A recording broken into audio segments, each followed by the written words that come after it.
हाँ तो बच्चों, स्टेट्स ऑफ मैटर में हम सेकंड टॉपिक कर रहे हैं और सेकंड टॉपिक का नाम है गैस लॉस।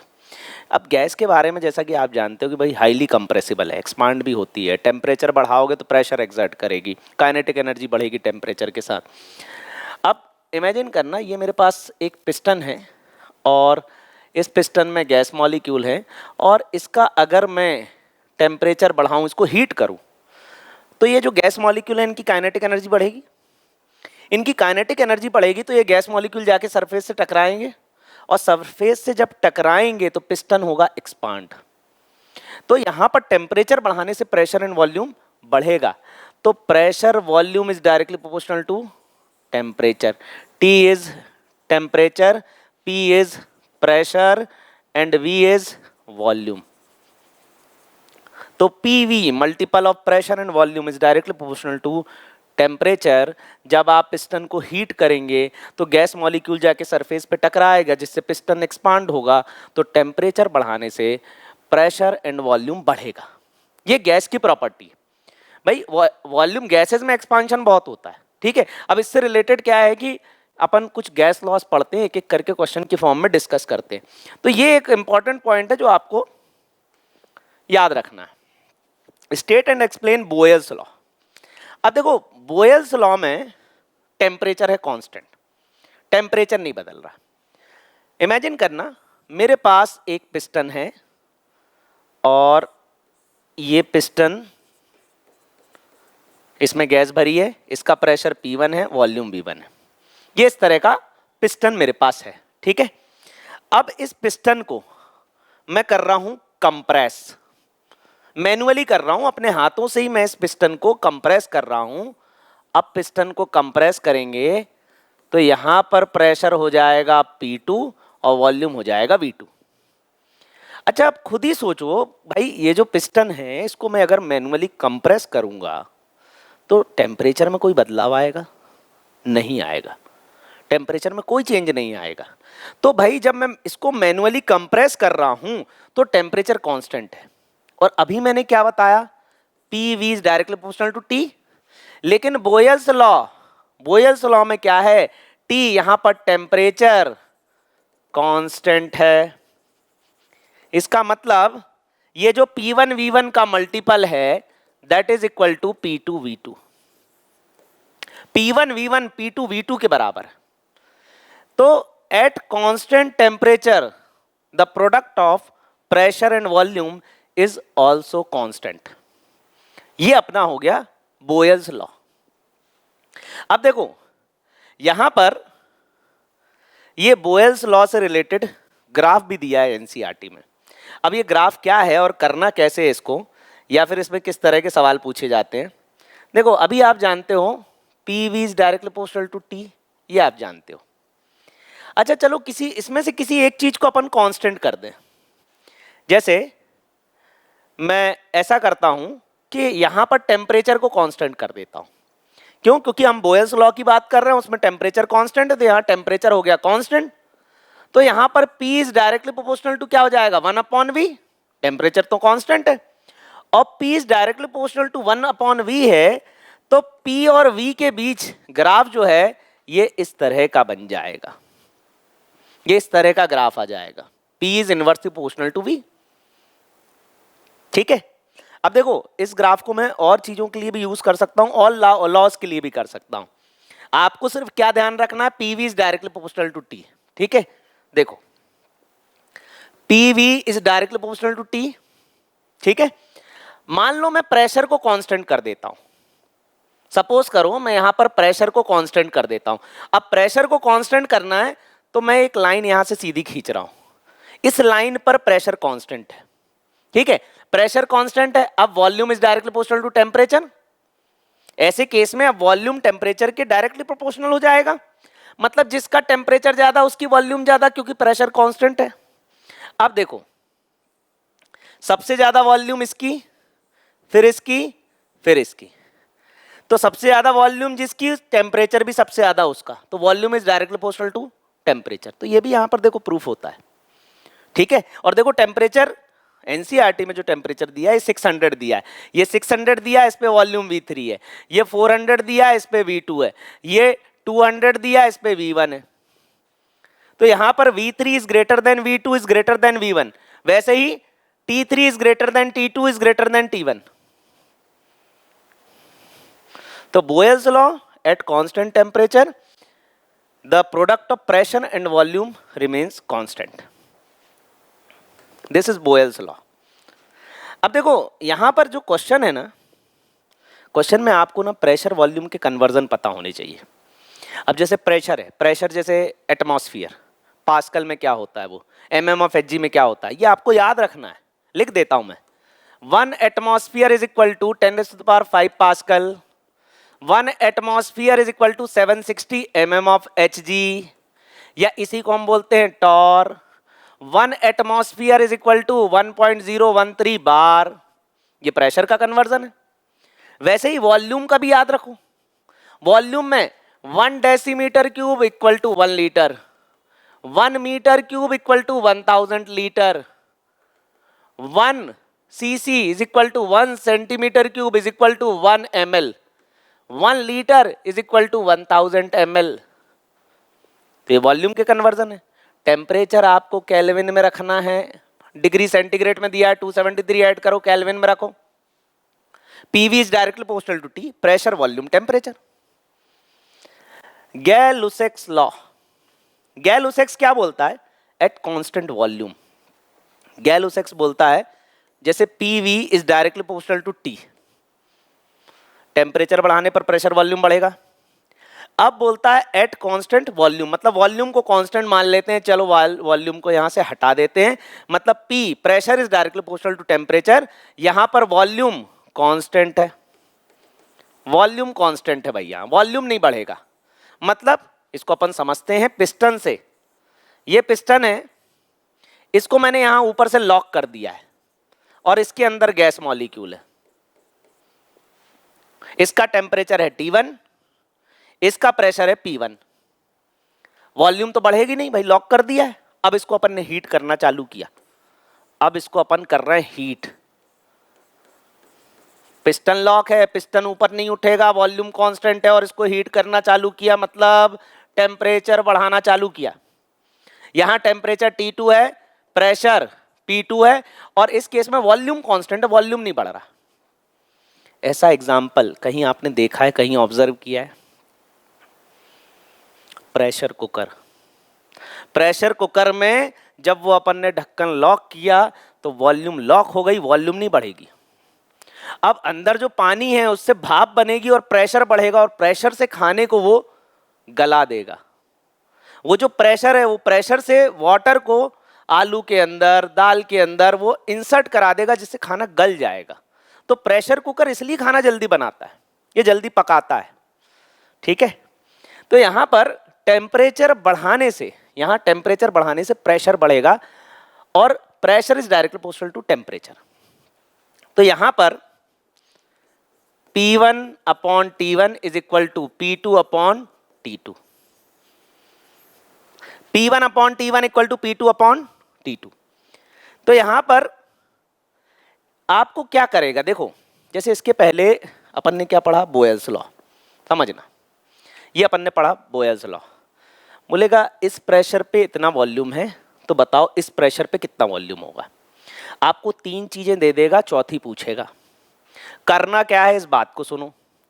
अगर P1 एटमॉस्फेयर में है तो P2 भी एटमॉस्फेयर में रखना. अगर V1 लीटर में है तो V2 भी लीटर में आएगा. कोई 4 में से 3 चीजें दे देगा, बस यूनिट का ध्यान आपको रखना है. दोनों पास्कल में, या दोनों एटमॉस्फेयर में, या दोनों mm ऑफ Hg में. और वॉल्यूम जो ये दोगे वही उसी यूनिट में ये आएगा. वैसे ही इसके साथ देखना है हमें. यहां पे क्या टेम्परेचर आ गया, टेम्परेचर डिग्री में दे मत रखना, केल्विन में रखना. ठीक है, केल्विन में आप रखोगे. 0 डिग्री मतलब 273 केल्विन. अब देखो वो कभी कभी ऐसा भी बोलता है STP. अब उसने बोल दिया STP. STP मतलब standard temperature and pressure. Standard temperature 0 degree centigrade, 273 kelvin. Standard pressure क्या हो जाएगा, 1 एटमॉस्फेयर. ठीक है. तो PV is directly proportional to T. अब देखो ये जो ग्राफ है, ये क्या समझा रहा है, क्या एक्सप्लेन करना चाह रहा है, इसको अपन समझते हैं. प्रेशर है, टेम्परेचर है। आपको क्या पता है भाई, PV is directly proportional to T, ऐसा अपन को पता है। टेम्परेचर बढ़ाने से गैस का प्रेशर एंड वॉल्यूम बढ़ता है, हम जानते हैं। अब यहां पर मैं ऐसा करता हूं, प्रेशर कांस्टेंट करता हूं, ठीक है। यहां पर मैं प्रेशर कांस्टेंट, देखो यहां पर क्या है कि गैलुसेक लॉ में वॉल्यूम कांस्टेंट है।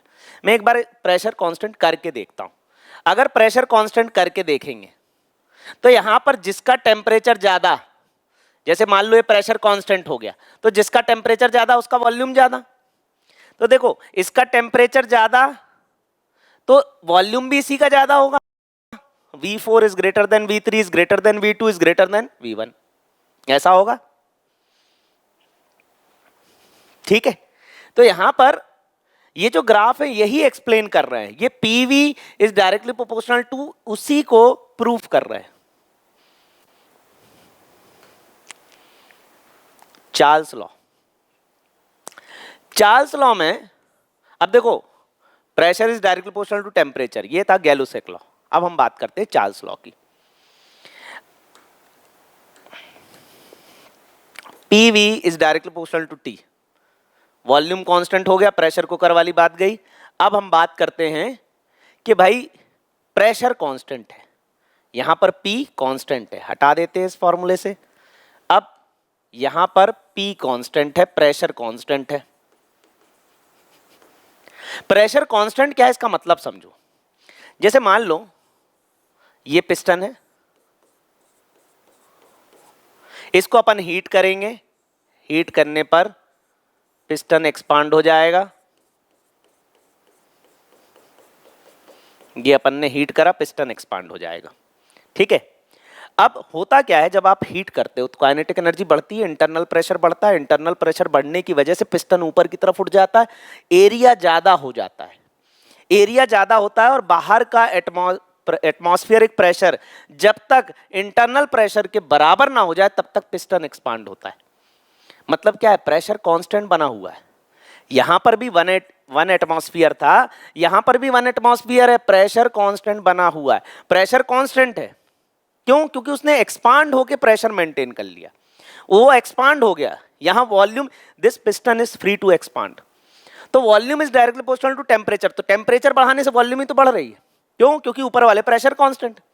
अब इसका वॉल्यूम V1, इसका टेम्परेचर T1, इसका वॉल्यूम V2, इसका टेम्परेचर T2। तो V1 upon V2 is equal to T1 upon T2। V1 upon V2 is equal to T1 upon T2। Temperature आपको किस में लेना है? केल्विन में लेना है। टेम्परेचर आपको केल्विन में लेना पड़ेगा। तो अब करेगा क्या, V1 V2 T1 दे देगा, T2 पूछेगा, T1 T2 V1 दे देगा, V2 पूछेगा। यूनिट का ध्यान रखना है आपको। यहां पर भी ग्राफ आप कहीं एक जगह, जैसे मान लो वॉल्यूम कांस्टेंट करके देखो, ऐसा कट करो कि ये देखो, ये वही कंसेप्ट है और कुछ नहीं। चलो यहां पर अपन वॉल्यूम कांस्टेंट करके देखते हैं। तो अब देखो ये P, तो टेम्परेचर के साथ प्रेशर बढ़ेगा, ये देखो। तो जिसका टेम्परेचर ज्यादा उसका प्रेशर ज्यादा, ये देखो यहां पे यही लिखा है। तो ये ग्राफ कुछ नहीं, इन लॉज को प्रूफ कर रहे हैं एक तरीके से। एवोगैड्रो लॉ, आप समझना बात को भाई। ये जो पिस्टन है इसके अंदर गैस है और मैं इसका टेम्परेचर बढ़ा रहा हूं, इसको हीट कर रहा हूं। अब मैं इसको हीट करूंगा तो टेम्परेचर बढ़ेगा, गैस मॉलिक्यूल की काइनेटिक एनर्जी बढ़ेगी। अगर गैस मॉलिक्यूल इसके अंदर ज्यादा होंगे, ध्यान से सुनना, ज्यादा गैस मॉलिक्यूल होंगे तो ज्यादा गैस मॉलिक्यूल जाकर ऊपर टकराएंगे। ज्यादा जब गैस मॉलिक्यूल जाके ऊपर टकराएंगे तो प्रेशर वॉल्यूम और बढ़ेगा। या फिर ऐसी बात कहें कि भाई जितने ज्यादा मॉलिक्यूल होंगे, जितने ज्यादा गैस मॉलिक्यूल होंगे, उन पर भी प्रेशर वॉल्यूम डिपेंड करेगा। तो PV is directly proportional to, पहले T था, लेकिन मॉलिक्यूल अगर ज्यादा होंगे तो भी प्रेशर वॉल्यूम ज्यादा होगा, दैट इज NT।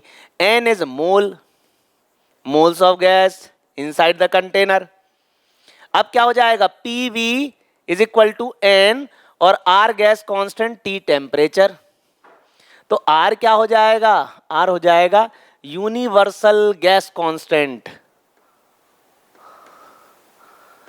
आर हो जाएगा 0.082 लीटर एटमॉस्फेयर पर केल्विन इनटू मोल। तो आर की वैल्यू ये है, आर की वैल्यू यही पुट करना है इसमें। बहुत इंपॉर्टेंट बात, इस पूरे चैप्टर में आर की वैल्यू ये पुट करोगे। क्यों पुट करोगे?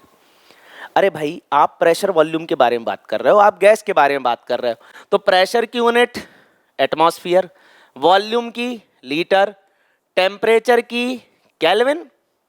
तो देखो, प्रेशर आपको एटीएम में लेना है, वॉल्यूम आपको लीटर में लेना है, टेम्परेचर केल्विन में लेना है। तो आर की जो यूनिट है 0.082 लीटर एटमॉस्फेयर पर केल्विन पर मोल है, यही यूज करना है। तो पीवी इक्वल टू एनआरटी, इसको हम आइडियल गैस इक्वेशन भी कहते हैं। अब एवोगैड्रो लॉ की बात करते हैं कि भाई एवोगैड्रो लॉ क्या कहता है। एवोगैड्रो लॉ ये बोलता है कि मोल्स कांस्टेंट हैं एट कांस्टेंट मोल, तो हम इसको कांस्टेंट करने वाले। ये देखो, एवोगैड्रो लॉ जो है ना, इससे तीनों लॉ फिर से डेराइव हो जाएंगे। ध्यान से समझना, आपको यही लगाना है। एवोगैड्रो लॉ में मोल्स कांस्टेंट हो गए। अब क्या हो जाएगा, आर तो कांस्टेंट है ही, तो P1 V1 T1। अब जैसे ये पिस्टन है तो P1 V1 T1, कंप्रेस कर दोगे P2 V2 T2। तो यहां पर एवोगैड्रो लॉ का जो फॉर्मूला होगा P1 V1 upon T1 is equal to P2 V2 upon T2। और इसको हम क्या बोलते हैं, एवोगैड्रो लॉ, एवोगैड्रो लॉ। अब यहां पर क्या है, देखो, अगर टेम्परेचर कांस्टेंट है, टेम्परेचर कांस्टेंट हटा दो T1 T2, P1 V1 equal to P2 V2, क्या हो गया, बोयल्स लॉ। अब वॉल्यूम कांस्टेंट है, तो ये V1 V2 हटा दो, तो कौन सा लॉ हो जाएगा, गैलुसेक लॉ। और अगर प्रेशर कांस्टेंट है तो P1 P2 हटा दो, तो क्या आ जाएगा, V1 upon T1 equal to V2 upon T2। कौन सा लॉ है, चार्ल्स लॉ। मतलब ये जो एक सिंगल फॉर्मूला है, ये जो सिंगल फॉर्मूला है P1 V1 upon T1 is equal to P2 V2 upon T2। Temperature constant, दोनों टेम्परेचर हटा दिए, कौन सा लॉ हो गया, P1 V1 equal to P2 V2, Boyle's law. Volume constant, Gay Lussac law, P1 upon T1 equal to P2 upon T2। Pressure constant, Charles law, V1 upon T1 equal to V2 upon T2। ठीक है। और अगर Avogadro law लगना होगा तो वो इनमें से जैसे 6 चीजें हैं तो 5 चीजें देगा, छठवीं पूछेगा। अगर उसने एसटीपी बोल दिया तो टेम्परेचर हो गया 273 केल्विन, ठीक है, और प्रेशर हो गया 1 एटमॉस्फेयर। वैसे ही उसने अगर एनटीपी बोला, नॉर्मल टेम्परेचर एंड प्रेशर, तो टेम्परेचर क्या हो गया 25 डिग्री और प्रेशर क्या हो जाएगा 1 atm। बात समझ में आई? ठीक है, आगे बढ़ते हैं। गैस लॉ पर बेस्ड सवाल करते हैं। मैंने फॉर्मूला बताया P1 V1 upon T1 equal to P2 V2 upon T2। What will be the minimum pressure, pressure निकालना भाई, required to compress 500 decimetre cube, 500 litre. तो यहां पर V1 दिया है, P1 निकालना है, of air at 1 bar. What will be the minimum pressure required to compress this much of air at 1 bar? नहीं, ये P1 नहीं है, P1 यहां पर ये है।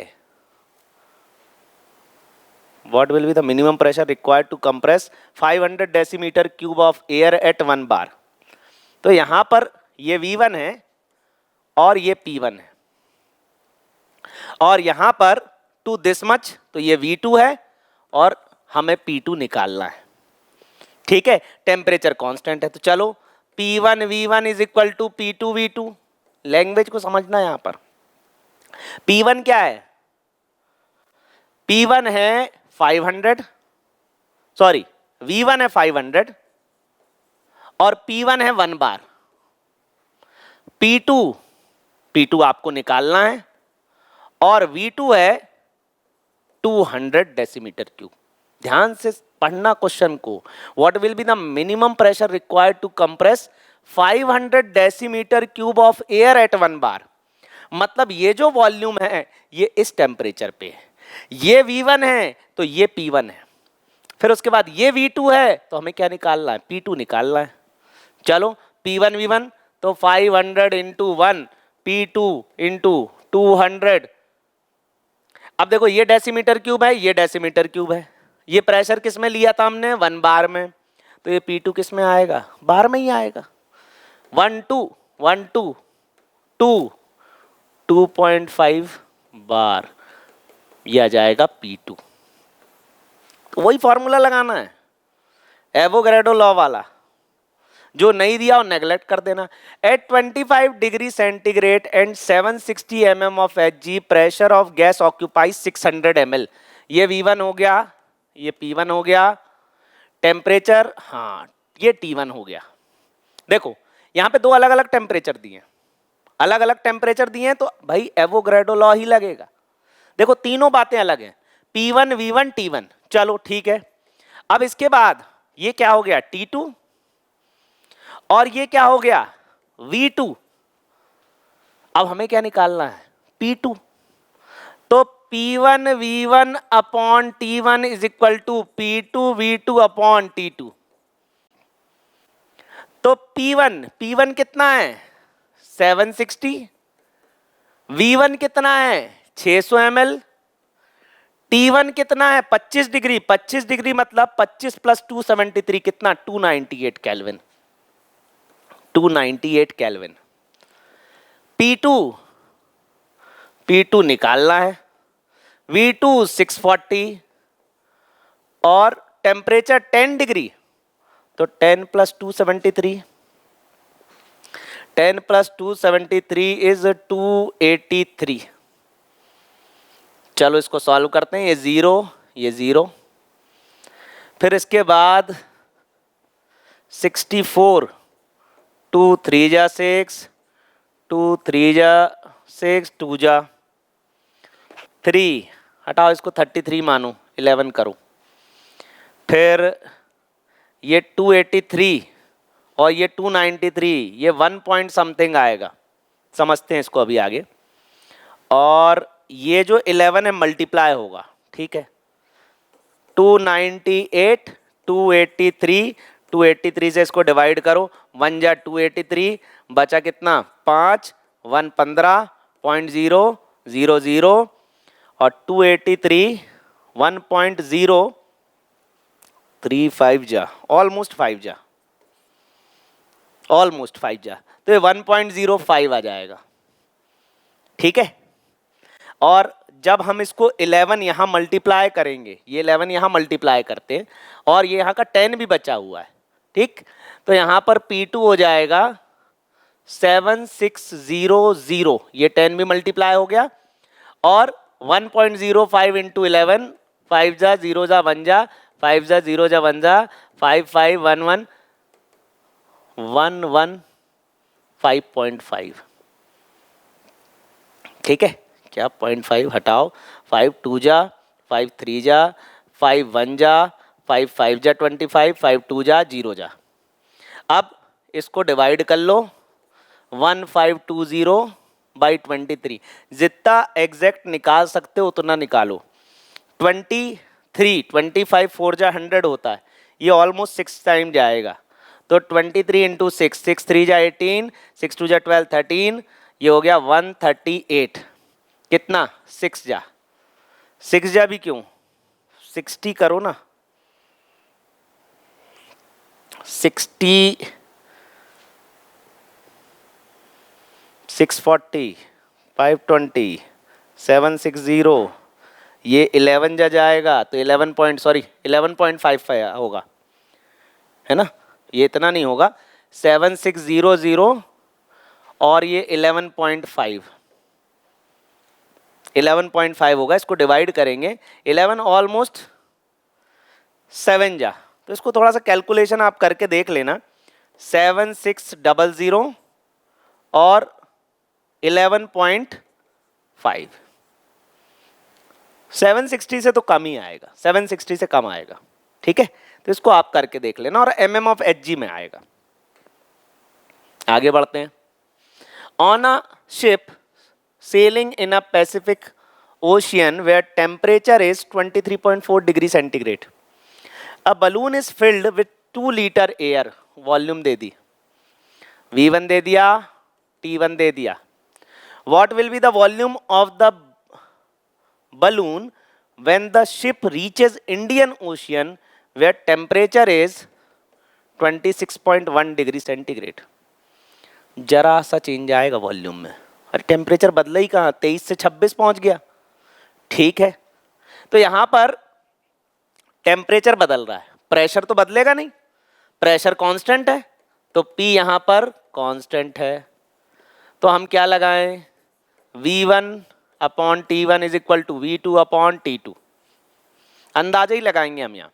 V1 2 लीटर, T1 23.4 डिग्री, इसको केल्विन में लो, 273 और 23.4, 4 6 7 8 9 296, 296.4। और V2 निकालना है, और यहाँ टेम्परेचर 26 मतलब ऑलमोस्ट 27 के पास, 300 केल्विन के आसपास, 300 से कम हो जाएगा, ये हो जाएगा 299.9, इसमें 273 ऐड कर दो, 299.1, ठीक है। अब इसमें निकालते हैं हम V2। अब देखो ये जो है ये 2 इंटू 299.1 और 296.4 that is equal to V2। अब इसको कैंसिल करोगे 1.01 समथिंग कुछ आएगा, ठीक है। तो ये V2 जो है ये 2.02 लीटर हो जाएगा, तो ज़रा सा इसमें वॉल्यूम बढ़ जाएगा।